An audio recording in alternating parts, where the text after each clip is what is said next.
एक बात पर विश्वास कर लीजिए कि आपको कोई भी सुखी नहीं कर सकता। यदि आपको कोई सुखी कर सकता है तो आप हैं। बिल्कुल घनीभूत अर्थात ठोस बात है, इसे समझ लेना। यदि आप अपने विचार के द्वारा, विवेक के द्वारा अधर्माचरणों का त्याग करके धर्म पूर्वक जीवन व्यतीत करते हुए भगवान नाम जप करते हैं, तो पूर्व पाप कर्म के अनुसार जब देह रचा गया तो उसमें जो प्रारब्ध दुख सुख का है वो तो आएगा, पर आपको परास्त नहीं कर पाएगा। और आगे आपके लिए महासुख है जो दुख और सुख दोनों से परे है। अखंड प्रसन्नता, अखंड आनंद, वो केवल आपके करने से होगा। उपदेश मिल सकते हैं, मार्ग बताया जा सकता है, आपको सहयोग मिल सकता है, पर चलना आपको होगा। यदि आप नहीं चले तो ये कहीं भ्रम हो कि मैं कहीं जाऊं और मेरी दुख निवृत्ति हो जाए, तो इस भ्रम को छोड़ देना आप। क्योंकि हम आप तो बहुत छोटे जीव हैं, अर्थात बहुत लघु तपस्या, लघु पुण्य वाले हैं। हम उन महापुरुषों की बात करते हैं जिन्होंने आजीवन ऐसा तप संचय किया, फिर भी उनके शरीर में भारी से भारी दुख देखे गए। ये दुख और सुख एक भ्रमात्मक इंद्रजाल है माया का, ना दुख है न सुख है। जैसे जो सपने सिर काटे कोई, बिन जागे दुख दूर न होई। ऐसे स्वप्न में तुम चक्रवर्ती सम्राट बन जाओ तो जगने पर तुम थोड़ी रहोगे, तुम जो हो वही होगे। हम भगवान के चिदानंद अंश हैं। ये भूलकर हम अपने को स्त्री पुरुष, अच्छा बुरा, धनी निर्धन, दुखी सुखी आदि आदि बहुत सा प्रपंच है, इसे हम अपने दिमाग में बैठा लिया है। जब तक आप ये प्रपंच नहीं छोड़ोगे तब तक आपको सुखी कोई कर ही नहीं सकता। क्योंकि दुखालयम नाशवान संसार का तो तुमने अस्तित्व रखा है।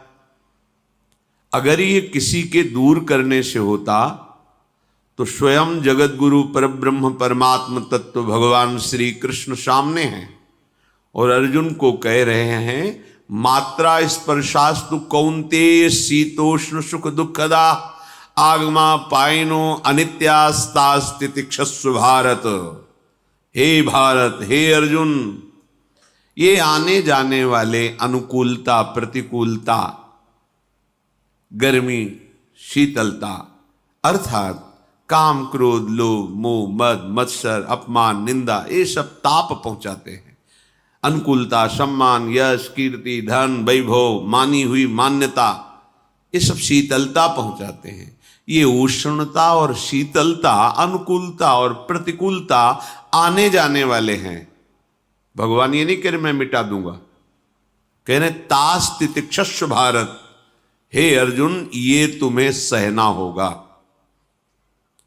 यदि तुम इसे सह गए तो तुम्हारे हृदय में ऐसी स्थिति प्रकट हो जाएगी कि फिर ये स्पर्श भी नहीं कर पाएंगे। सहने से तुम्हारी भक्ति बढ़ेगी, तुम्हारा चिंतन बढ़ेगा, तुम्हारा स्मरण बढ़ेगा। सत्य वस्तु के लिए, सत्य तत्व के लिए तुम सुखी हो जाओगे। बिल्कुल खुली बात। आडंबर नाटक पाखंड इसकी जरूरत नहीं है।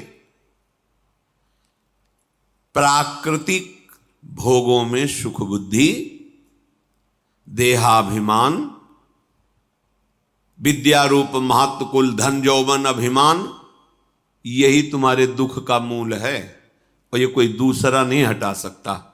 ये तुम्हें अपने विवेक सत्संग से प्राप्त हुए विवेक के द्वारा, शास्त्र स्वाध्याय से प्राप्त हुए विवेक के द्वारा इसे तुम्हें त्यागना है। दुख तुम पकड़े हो तो छुड़ा कौन सकता है? छुड़ाना तो आपको ही पड़ेगा। अगर कोई वादा करता है कि मैं आपको दुख रहित कर दूंगा, मुझे आज तक समझ में नहीं आया।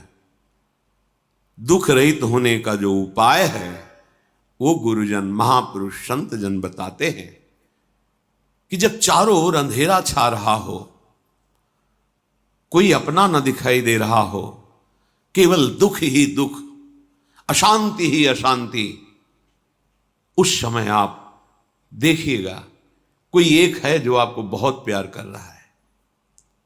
वो हमारे प्रभु हैं। आप जिनकी तरफ पीठ किए हो और जहां दुख है उधर मुख किए हो, वापस घूमो, सन्मुख होइएगा। सन्मुख होए जीव मोहि जबहि, जन्म कोटि अघनाशों तबहि। करोड़ों जन्मों के पाप नष्ट कर देते हैं भगवान। जहां प्रभु की तरफ हुए तो पता चला बहुत जन्मों से बिछुड़ा था, वो मेरे स्वामी मिल गए। भारी से भारी संकट की निवृत्ति के लिए एकमात्र उपाय भगवान श्री हरि का आश्रय, उनके नाम का जप। सत्य मान लीजिए, आडंबर से कुछ नहीं होना। चाहे जितने जंतुर बांध लो, चाहे जितना जो कुछ जादू टोना जो मनावे सो कर लो, बारी मथे घृत होए बरु शिकताते बरु तेल, बिनु हरि भजन न भवतरी यह सिद्धांत अपेल। विनिश्चितम बदामिते नान्यथा वचांस में हरि भजंती। अटल बात है, यदि भजन नहीं करोगे तो तुम्हें कोई सुखी नहीं कर सकता। तात्कालिक आपको ऐसा लग सकता है मेरा काम बन गया, नहीं, वो तत्कालिक है। हमारा काम बनना तो तब होगा जो हमारा आवागमन मिट जाए, सदा सदा के लिए मुझे ऐसी वस्तु प्राप्त हो जाए कि जहां चाह ही खत्म हो गई, जहां दुख ही खत्म हो गया। वो हमारा स्वरूप है, वो हमारे आराध्य देव हैं। प्रार्थना मान लीजिए, भटकाव से बचिए। ये कलिकाल मलायतन मन कर देख विचार, श्री रघुनाथ नाम बिन नाहिन आन आधार। महापुरुषों ने स्पष्ट कहा है। ये मलायतन मल का आगार है। मल माने कामना, नाना प्रकार की वासना, भ्रष्ट आचरण, छल कपट, दंभ पाखंड, बोलबाला, इसका एकमात्र श्री भगवान का नाम आधार है। जो चाहत है नित्य सुख अरु मन को विश्राम, तो हित ध्रुव हित सो भजत रो पल पल श्यामा श्याम श्यामा श्याम श्यामा श्याम। यदि सच्चिदानंद शाश्वत सुख चाहते हो, जहां से कभी हटना ना पड़े, केवल सुख ही सुख है, आनंद ही आनंद है, और मन का विश्राम चाहते हो कि भाग दौड़ मन की मिट जाए, तो बस प्रेम से बोलते रहो श्यामा श्याम श्यामा श्याम, राधे श्याम, राधा राधा राधा वल्लभ। ये बड़ी शोध करके महापुरुषों ने बात कही है। यदि आप भजन नहीं करते तो आप दिमाग में लिख लीजिए, चाहे अपनी नित्य डायरी में लिख लीजिए, जो आप दिनचर्या लिखते हैं। आपको कहीं भी कभी भी कोई भी सुखी नहीं कर सकता। गांठ बांध लीजिए, भटकने की जरूरत नहीं है। और यदि नाम जप करने लगे, धर्माचरण करने लगे, तो तुम आशीर्वाद देने वाले बन जाओगे। सातरति सातरति सा लोकांतारयति। ध्यान दीजिए, वो तर जाता है, वह तर जाता है, वो लोकों को तार देता है। जब पृथ्वी में भयंकर पापाचरण की वृद्धि हुई, असुरों के द्वारा प्रेरित होकर के जहां भी धर्माचरण, नाम कीर्तन, यज्ञ, हवन, होम, ऋषि मुनि विध्वंस कर दो, क्या हुआ? कोई दूसरा दिखाई दिया क्या? नहीं, किसी की सामर्थ्य नहीं थी। सब मिलकर के ब्रह्मा जी के पास गए, जो ईश्वर कोटि के महापुरुष, सबने ब्रह्मा जी से प्रार्थना की। ब्रह्मा जी ने कहा, हम भी जिनके सेवक हैं वही प्रभु अब हमारे दुख का निवारण कर सकते हैं। सोचो, आप किसी और से दुख निवृत्त कराना चाहते हैं, जिसने सृष्टि बनाई है, भगवान ब्रह्मा जी भी कह रहे हैं मैं जिनके सेवक हूं, वही प्रभु हमारे और आप सबके दुखों का निवारण करते हैं। तो आपको समझ में नहीं आ रहा कि एकमात्र भगवान श्री हरि ही हमारे दुख का निवारण कर सकते हैं। हमें कहीं भागने दौड़ने की जरूरत नहीं है। साधु समागम इसलिए किया जाता है कि हृदय पवित्र हो जाए, पवित्र हृदय की पहचान बुद्धि में विवेक का प्रादुर्भाव हो जाए, और विवेक से मोह का नाश करके हम निरंतर प्रभु के प्रेम में डूबे, भजन में डूबे। सबने एक साथ मिलकर के विचार किया कि महासुख सिंधु प्रभु से विनय करनी तो कहां जाया जाए, वैकुंठ चले, किसी ने कहा क्षीर सागर चले, अपनी अपनी भावना व्यक्त कर रहे थे। तेहि समाज गिरजा में रहू, अवसर पाई वचन एक कहू, हरि व्यापक सर्वत्र समाना, प्रेम ते प्रगट होई मैं जाना। हे गिरिजा, परम वैष्णवाचार्य भगवान महादेव जी कहते हैं, उस देव समुदाय में हम भी थे। हमने कहा कि हमारे तो हृदय में बात ऐसी आती है कि कहीं भागने की जरूरत नहीं है।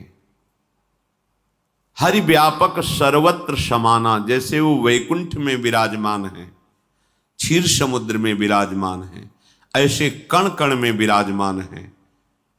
बस तुम प्रेम से पुकारो, जहां पुकारोगे वहीं प्रभु प्रकट हो जाएंगे। नाम बाणी जहां श्याम श्यामा तहां, नाम बाणी निकट श्याम श्यामा प्रगट। सिद्ध सिद्धांत है, भटकने की जरूरत नहीं। जहां हो वहीं से प्रिया प्रीतम का नाम पुकारो, नाम कीर्तन करो, उनकी लीलाओं का गायन करो, सबको सुख देने की भावना करो। देखो तुम्हारी दृष्टि बदलती चली जाएगी, भगवत साक्षात्कार करने की योग्यता आने लगेगी। ऐसा ही हुआ। सबने मिलकर के श्री भगवान को विनय पूर्वक आर्त भाव से पुकारा। आकाशवाणी हुई, निर्भय हो जाओ, निश्चिंत हो जाओ, मैं स्वयं अपने अंशों के सहित अवतार लेकर इस भूमि का भार हरण करूंगा। तुम सब बड़े बड़े जो देवता हो, जाओ हमारी लीला में सुख लेने के लिए सब ऋक्ष वानर आदि का रूप धारण करो। ब्रह्मा जी, महादेव जी, बड़े बड़े ईश्वर कोटि के लोकपाल बहुत प्रसन्न हुए, क्योंकि भगवद वाणी सत्य है, त्रिकाल सत्य है। सबको विश्वास हो गया कि अब मारा तो जाएगा ये महासुर, जिसको लगता था कोई ना मंत्र के द्वारा मार सकता है, ना अस्त्र के द्वारा मार सकता है। स्वयं श्री भगवान पधार रहे। भगवान ने जो निरंतर भजन प्राण रहते हैं, कश्यप जी, अदिति जी, वो भगवान के वात्सल्य में भरे थे।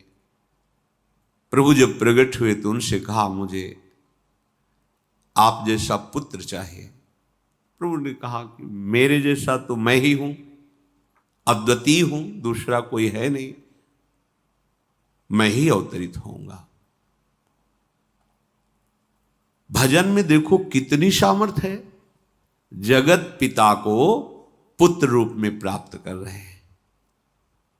वही चक्रवर्ती सम्राट अवधपुरी के नरेश महाराज दशरथ जी के रूप में, जिनके महामहिम अद्भुत सौभाग्य प्राप्त करने वाली 3 ये रानियां, श्री कौशल्या जी, श्री कैकेयी जी, श्री सुमित्रा जी, भगवान वशिष्ठ जी इनके गुरुदेव हैं। प्रायः बड़े बड़े महान जो राज्य पालक रहे, उनके ऊपर, राजा के ऊपर महाराजा विराजमान रहे। ऊपर से स्वर्गलोक आदि लोकों से भी ये शिक्षा मिली है। देवराजेंद्र तो भगवान बृहस्पति, दैत्यराज बलि तो भगवान शुक्राचार्य। जनक जी तो सदानंद जी महाराज, दशरथ जी तो वशिष्ठ जी महाराज। ऐसा था, क्योंकि जहां हमारा विवेक काम नहीं करता वहां ये ब्रह्मबोध संपन्न महापुरुष तत्काल हमको संभालते हैं। महाराज दशरथ जी के हृदय में प्रबल लालसा हुई कि अब अवस्था व्यतीत होती जा रही है, पर जो गृहस्थ धर्म का परम लाभ है वो तो हुआ ही नहीं। वशिष्ठ जी के चरणों में प्रणाम करके कहा, भगवान एक ही बात की असंतुष्टता है, हमारे कोई पुत्र नहीं है। वशिष्ठ जी ध्यानस्थ हुए, ध्यान में देखा और उनका, तुम्हारा जैसा सौभाग्य अन्य का किसी का नहीं हो सकता। तुम्हारे यहां स्वयं सच्चिदानंद भगवान श्री हरि अपने अंशों के साथ अवतरित हो रहे। श्रृंगी ऋषि को बुलाया गया, पुत्रेष्टि यज्ञ करी, उसमें साक्षात भगवान अग्निदेव प्रकट होकर के खीर दिया और कहा अपनी रानियों को पवा दीजिए। वशिष्ठ जी के आज्ञा के अनुसार उस खीर को 2 भाग में किया। प्रथम भाग श्री कौशल्या जी को दिया, जो दूसरा भाग था उसके 2 भाग किए, उसका 1 भाग कैकेयी जी को दिया। अब जो 1 भाग बचा उसके 2 भाग किए और वशिष्ठ जी की आज्ञा के अनुसार एक माता कौशल्या जी को, एक कैकेयी जी को दिया। उन्होंने अपने हाथ से सुमित्रा जी को दिया, तो सुमित्रा जी के गर्भ से लक्ष्मण और शत्रुघ्न, कौशल्या जी ने जो भाग दिया उससे लक्ष्मण जी प्रकट हुए, जो रामचरण अनुरागी, अद्भुत अद्भुत हरि प्रेमी। शत्रुघ्न जी भरत चरणों का आश्रय लिए हुए राम जी का सेवन करते। बड़ा रहस्य है, कितनी मर्यादा है। गुरु की आज्ञा से जहां जैसा विधान होना चाहिए वैसा, तो उस बड़ा मंगल शुरू। ये महामहिम जगत पावन करने वाली माताएं मानो अपने गर्भ में अखिल ब्रह्मांडों के स्वामी को धारण किए हुए हैं, जिनके गर्भ में अनंत ब्रह्मांड वास करते हैं, उन प्रभु को अपने गर्भ में धारण करने का अनुभव कर रहे हैं। महाराज दशरथ बहुत प्रसन्न है। ये जीवन का परम लाभ है। प्रभु हमारे कोई भी हो, माता पिता भाई बंधु सखा पति प्रीतम पुत्र, कुछ भी, ये तो ऐसे करुणामय कोई भाव रख लो और गाढ़ भाव कर लो तो आपको अनुभव कराने लगेंगे। जिस भाव से आप देखोगे कैसा सुख महाराज दशरथ जी को हो रहा होगा, जिनको गुरुदेव से पता है कि स्वयं भगवान पधार रहे। प्रतिपल इनके दर्शन करके कौशल्या जी, कैकेयी जी, सुमित्रा जी के प्रेम पुलकित रहते हैं। दशरथ जी, अहो भाग्य, साक्षात भगवान पधार रहे। समय व्यतीत हुआ, जोग लगन गृह बार तिथि सकल भये अनुकूल, चर अरु अचर हर्ष जुत राम जन्म सुख मूल। ठीक योग लगन ग्रह वार तिथि सब अनुकूल हो गई। कब? जिसके हृदय में प्रभु का प्रकाश हो जाता है। जो प्रभु के भजन में रहता है तो योग लगन ग्रह वार तिथि नक्षत्र सब अनुकूल हो जाते हैं। जो पे कृष्ण चरण मन अर्पित तो करी हैं का नवग्रह रंग। सब ग्रह नक्षत्र वार तिथि ये जितने भी विघ्न कारक या शुभ कारक है, ये सब शासन में रहते हैं जिसके हृदय में भगवान नाम चल। जिते विनायक शुभ अशुभ ये विघ्न करे नहीं कोई, क्योंकि भगवान का नाम चल रहा है, हृदय में भगवान प्रकाशित हो गए हैं, परमानंद अनुभव होता है। ऐसे भगवान जगत में प्रकट हो रहे हैं। ये तो कभी कभी अवतार होता है, पर ये अवतार होता ही रहता है। भगत के हृदय रूपी महल में अवतार होता रहता है। जो निरंतर भगवत चिंतन परायण अपने अहम को भगवान के चरणों में समर्पित किया तो भय प्रकट कृपाला, यही हृदय में प्रकाशित हो जाते हैं। हृदय में ही दिव्य वृंदावन प्रिया प्रीतम दिव्य लीला।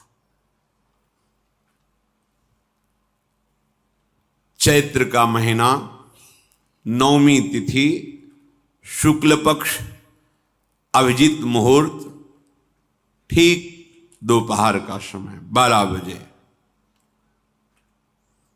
सब लोगों को परमानंद प्रदान करने वाले प्रभु पधारे। शीतल मंद सुगंधित वायु बह रही है, देवताओं की दुंदुभियां बज रही, पुष्पों की वर्षा हो रही, बड़े बड़े ऋषि मुनि नृत्य कर उठे।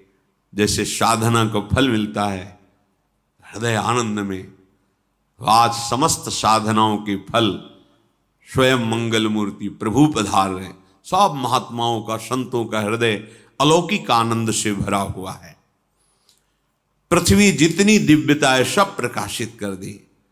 रस भरे फल, औषधियां, दिव्य मणियां, रत्न जो छुपाए हुए अपने गर्भ में थी, प्रभु आ रहे, सब प्रकाशित कर दी।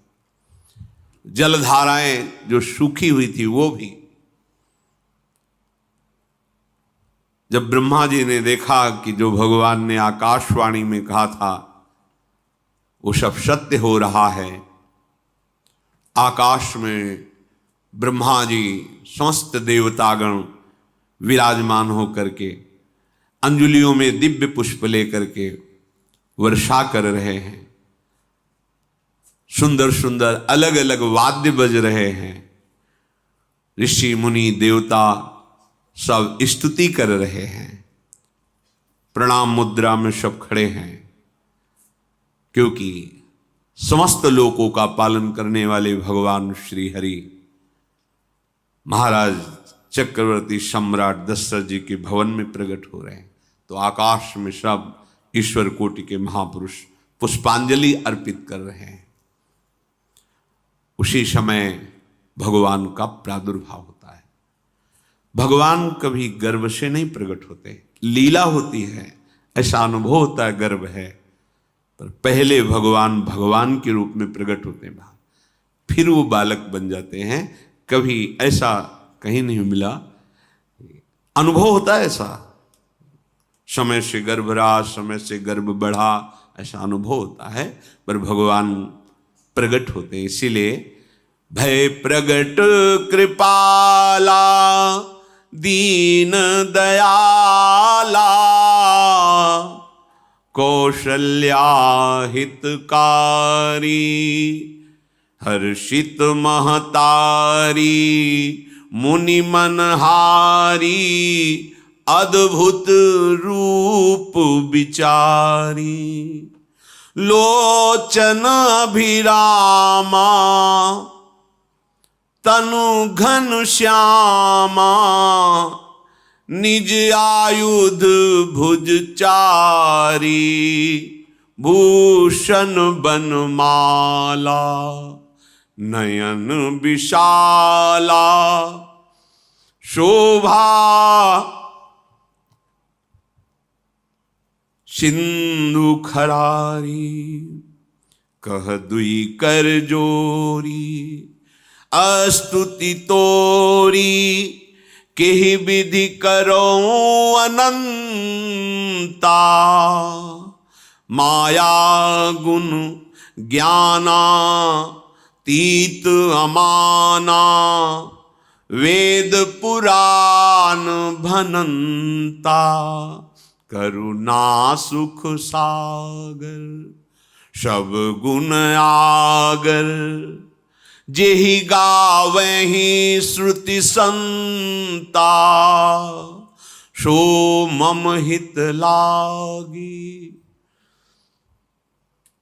जन अनुरागी भयउ प्रगट श्रीकंता ब्रह्मांड निकाया निर्मित माया रोम रोम प्रतिवेद कहे, मम उर्षो बाशी यह उपहासी, सुनत धीर मति थिर न रहे, उपजा जब ज्ञाना प्रभु मुस्काना, चरित बहुत विधि कीनि चहे, कही कथा सुहाई मातु बुझाई, जेहि प्रकार सुत प्रेम लहे। दीनों पर दया करने वाले, बात समझिए। बहुत तपस्या है, बहुत गुण है, बहुत बड़े साधक हो, बहुत बात अभी नहीं बनी। दीनों पर दया करने वाले। अगर हमारा भजन साधन बन रहा है, हमें भगवत चर्चा कथन श्रवण का सौभाग्य, धाम नाम रूप लीला, ये मेरे प्रभु की हेतु की कृपा है। आप एक बार भी राधा नहीं बोल सकते, कृष्ण नहीं बोल सकते, एक मिनट भी आप नहीं आ सकते, ये केवल मेरी लाडली की कृपा है। हृदय में किंचन मात्र गर्व नहीं, अभिमान नहीं, वो हमारे भगवान को बहुत प्यारा होता है, प्रियालाल को बहुत लाडला होता है। हमें प्रभु के अगर चरणारविंद के अनुराग में डूबना है तो विवेक से देखो है क्या पास हमारे। अगर कुछ भी दिया हुआ है भौतिक आध्यात्मिक, वो सब मेरे प्रभु का दिया हुआ है, तो गर्व किस बात का, अहंकार किस बात, तो दैन्यता आ जाएगी। अज्ञान से ये अहंकार बढ़ता है, ज्ञान से इसका समन हो जाता है। चाहे भौतिक हो चाहे आध्यात्मिक हो, मेरे को सब कुछ मेरे प्रभु ने तो दिया है। ध्यान देकर देखो तुम्हारी उपज क्या है, तुम भी तो उन्हीं के अंश हो। न तुमने शरीर बनाया, न संसार बनाया, तो फिर अध्यात्म तो भौतिक अध्यात्म सब कुछ मेरे प्रभु का दिया हुआ है, सब कुछ प्रभु में है, तो फिर अहंकार किस बात का, दैन्य हो जाओ। यंत्र कहे कि मैं दक्षिण की तरफ चलूंगा और यंत्री तुम्हें उत्तर की तरफ चलावे तो एक कदम चल नहीं सकता यंत्र, ठीक ऐसे ही तुम हो। पर यह ज्ञान ना होने के कारण अहम वृत्ति को स्वीकार करके मनमानी आचरणों में उतर गए। अब तुम्हारा यंत्री माया हुई, यंत्रारूढ़ानि मम माया। और यदि भगवद आज्ञा का पालन करते हुए भजन परायण, तो आप भगवान के हाथ के यंत्र बन जाओगे, महासुख में निमग्न हो जाओगे। जो दीनों पर सदैव दुलार करते हैं, माता कौशल्या जी को परम सुख देने वाले प्रभु प्रकट हुए। मुनियों के मन का हरण करने वाले प्रभु को सामने देख करके कौशल्या जी आनंद मगन हो गई। प्रभु कहां? सामने। आनंद क्यों मगन? नेत्रों से अश्रुधारा चल रही कौशल्या जी के सामने देखा, श्याम सुंदर विराजमान है,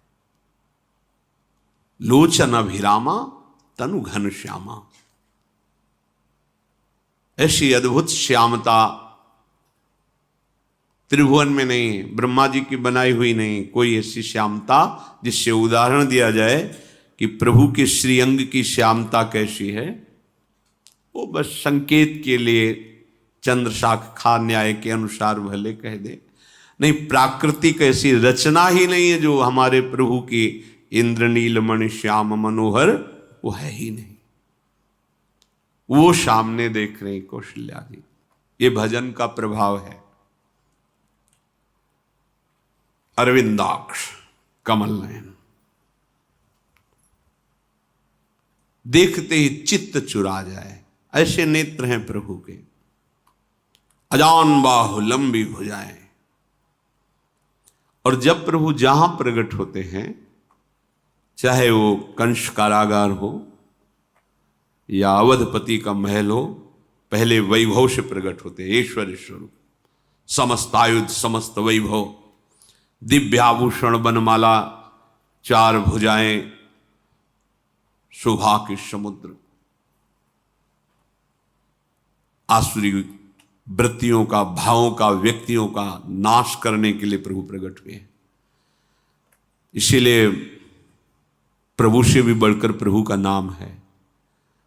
वो व्यक्ति का नाश नहीं करता, वो वृत्ति का नाश करके भगवत दासत्व प्रदान कर देता है। बहुत अपार महिमा भगवान नाम की है, प्रभु के नाम की है। प्रभु प्रकट होते हैं तो दुष्टों का विनाश करते हैं, लेकिन प्रभु का नाम जिसके हृदय में प्रकट होता है, दुष्टता का नाश करके उसे जगत पावन करने वाला बना देता है। तीर्थी कुर्वन्ति तीर्थानि, वो जहां चरण रख दे उसे निष्पाप कर देता है। भूमि को, वायु को निष्पाप कर देता है जिसकी जिह्वा पे नाम चलता है। मैया ने देखा, कौशल्या जी ने, जगत के स्वामी सामने विराजमान, दोनों हाथ जुड़ गए। हे अनंत, मैं कैसे आपकी स्तुति करूं? वेद पुराण ये सब स्तुति करते हुए हार गए। नेति नेति कहकर आपका पार नहीं पाए।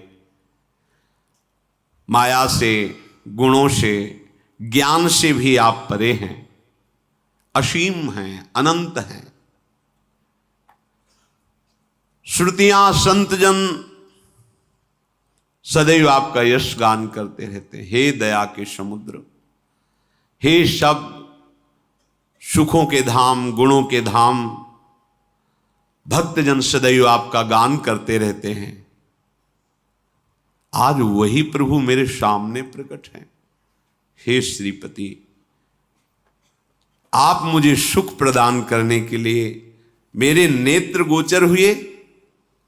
अरे जिनके रोम रोम में अनेकों ब्रह्मांड वास करते हैं, एक रोमकूप में अनेकों ब्रह्मांड वास, वो प्रभु मेरे पुत्र कहलाए, ये तो हंसी की ही बात है।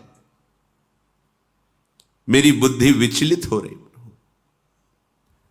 कहां आप असीम महिमा अनंत विराट, आप मेरे पुत्र। जब ऐसा वर्णन कर रहे तो प्रभु मुस्कुराए।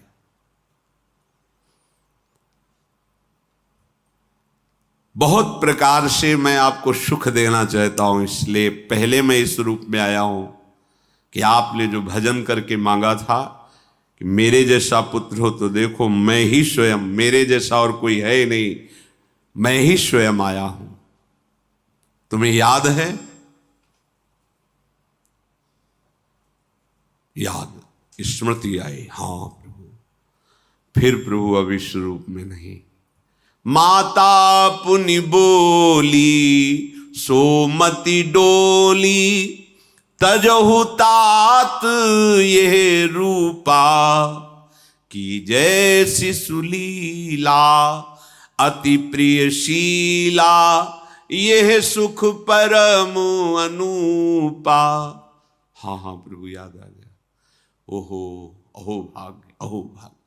तो फिर प्रभु ये रूप छोड़ो और जो सुख देने के लिए आप पधारे हो वो रूप धारण करो।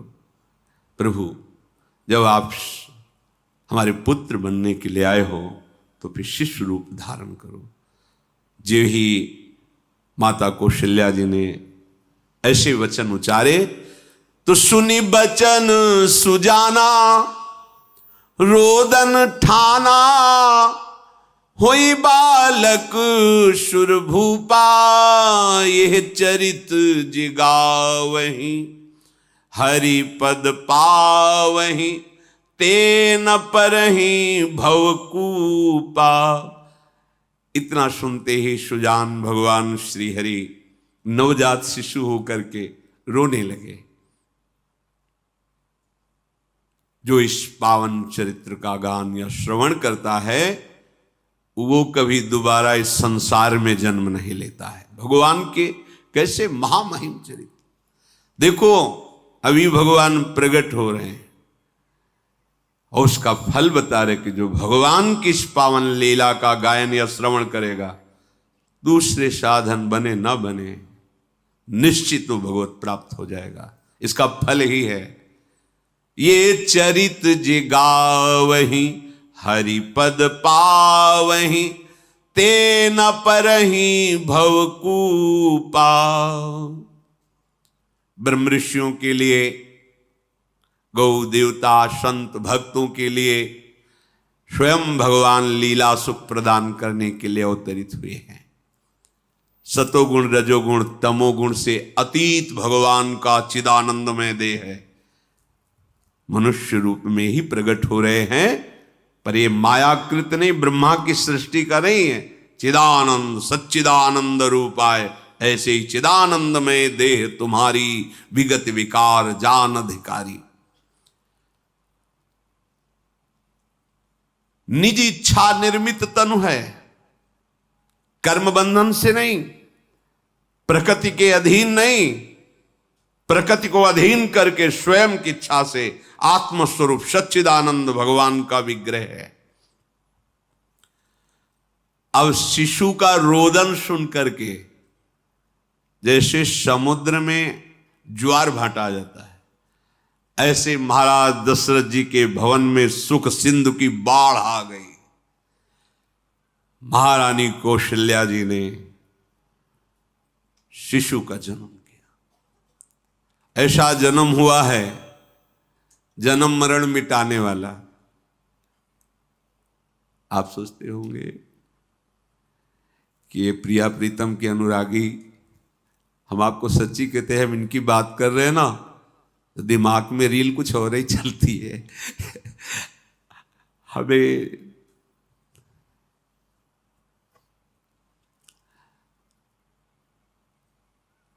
आनंद की उमगन मेरे प्रभु हैं। कल जब इस प्रसंग का गायन करना है तो थोड़ा चिंतन कर रहे थे, तो जब जनकपुर की सीमा में भगवान विश्वामित्र जी के साथ पधारते, आगे प्रसंग आएगा, और जानकी जी जब पुष्प वाटिका में प्रभु की जब दृष्टि पड़ती है और दोनों दृष्टि मिलती है, तो उस समय दिखाई दे रहा था इतना भी अंतर नहीं था, इतना भी अंतर नहीं था। तो बता रहे प्रिया प्रीतम, इतना भी अंतर है। उनके जब नेत्रों में केवल देख रहे थे तो वही नेत्र थे, रूप और स्थान अलग था, लेकिन नेत्रों में वही था जो देखते, जो यहां देखते वही वहां दिखाई दे रहा था। दोनों नेत्रों में पहचान हो जाती, जैसे अपना पति है ना, और वो किसी सुंदर नाटक में वो किसी दूसरे का पति बन करके स्वांग कर रहा हो, तो उसको जलन थोड़ी होती है, उसको लगता है कि मेरा प्रीतम कितना अभिनय में प्रवीण है, ओहो मेरा प्रीतम, मेरा प्रीतम। वो आनंदित होती उसे देख के, मेरा प्रीतम अभिनय में कितना प्रवीण है। उपासक अपनी ही धारा में रहे।